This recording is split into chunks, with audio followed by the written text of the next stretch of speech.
Hello and welcome back to the Workbench. This is where we discuss ceiling fan history, trivia, and technical information. Today we're going to talk about Craftmade. Like a lot of these videos, this one started when I was trying to answer a very simple question.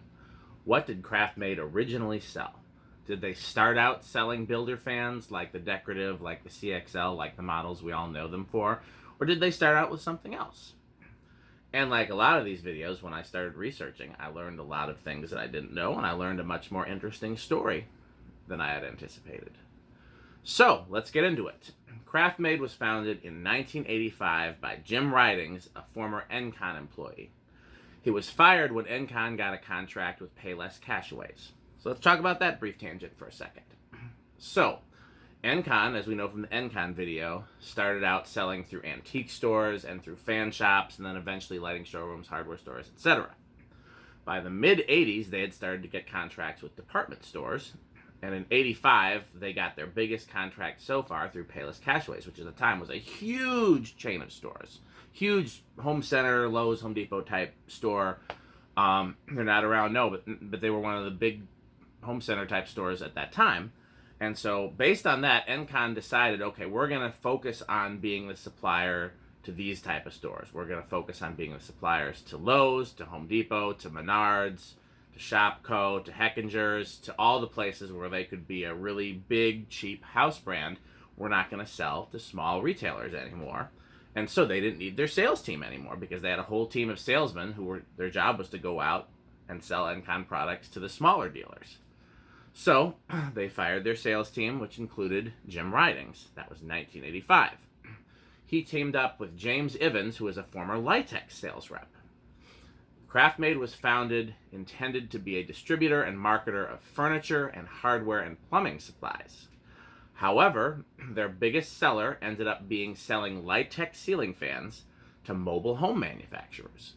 So they would go to these companies that build mobile homes and say, hey, we got your furniture, we got your hardware, we got your plumbing supplies, and we got some inexpensive low ceiling fans that will work in mobile homes.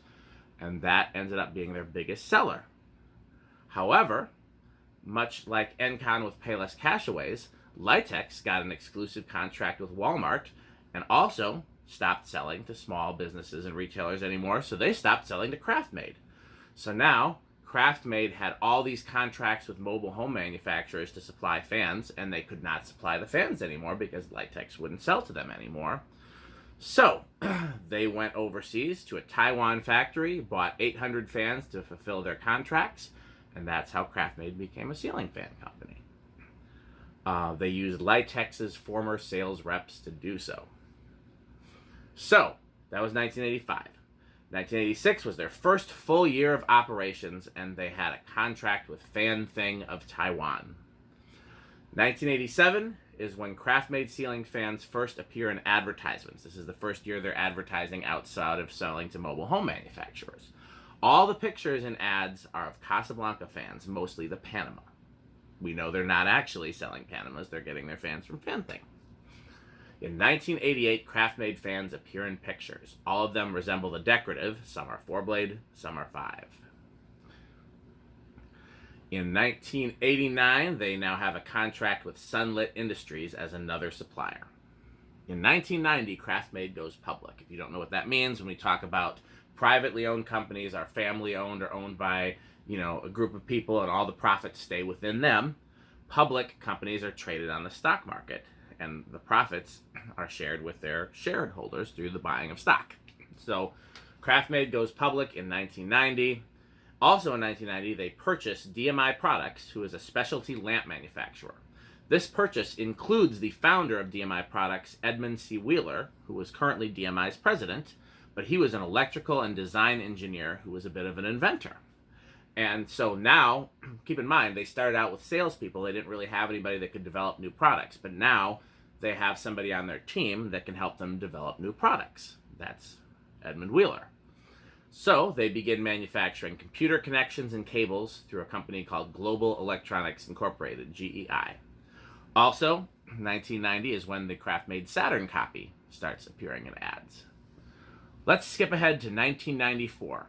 the classic Craftmade models that most of us recognize start appearing in ads. The CXL, the Presidential, the Victorian copy, I can't remember the name, the Crescent, and the Deluxe Flush Mount. 1994 is also the last year of cane blades.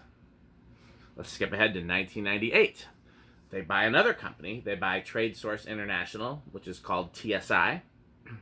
TSI designs, distributes, and markets bathroom strip lighting and outdoor lighting products, so now they have a whole new market to go into. Many of them are sold under the Accolade brand name. TSI also makes fan accessories. Craftmade's merger with TSI more than doubles the company's size. Craftmade also introduces a private label brand for Home Depot and Lowe's. So, as of 1998, until whenever, some of the fans sold at Home Depot and Lowe's actually came through Craftmade. They were made for Craftmade and then sold to Home Depot and Lowe's. But they're not sold under the Craftmade name. They're sold under Harbor Breeze, Hampton Bay, etc. And we'll talk about that in some future videos, but the reason why companies do that is because why would you go to a showroom and buy a Craftmade ceiling fan for $300 if you can get the same fan at Home Depot for $100? And so you name it one thing in the showroom and you can charge more for it, and then it's called something else in the home center, and even though it's the same product, you can charge less for it.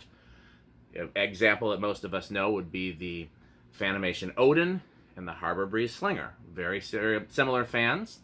The Slinger is much cheaper, and it's sold under the Harbor Breeze name through Phantom Industries, through Lowe's. But you want the highest end version, you pay more, you get the Odin, or you can get the very similar fan under a different name. So Craftmade did that too. They have their private label brand for Home Depot and Lowe's that starts in 1998. That's one thing I didn't know. I didn't know that a lot of Hampton Bay and Harbor Breeze fans were actually Craftmade fans. In 1999, they form a partnership with Dolan Designs for new fan and lighting models. Skip ahead to 2002. Dolan Designs and Craftmade again partner to provide 4 new fan model designs, this time for Harbor Breeze. In 2008, Jim Ridings retires, and in 2019, Jim Ridings passes away. So there you have it, the origin story of Craftmade and a bit of their history. I learned a lot. I definitely did not know that they started out with Litex fans. I didn't know that they started out selling to mobile home manufacturers. And I did not know that they started out selling furniture, hardware, and plumbing supplies. So this has been a very educational video for me. If it has been educational to you, please like, comment, and subscribe. If you want to become further educated, you can find this video and many others anywhere podcasts are sold. Go to Apple Podcasts, go to Google Podcasts, go to Spotify, go to Anchor Podcast.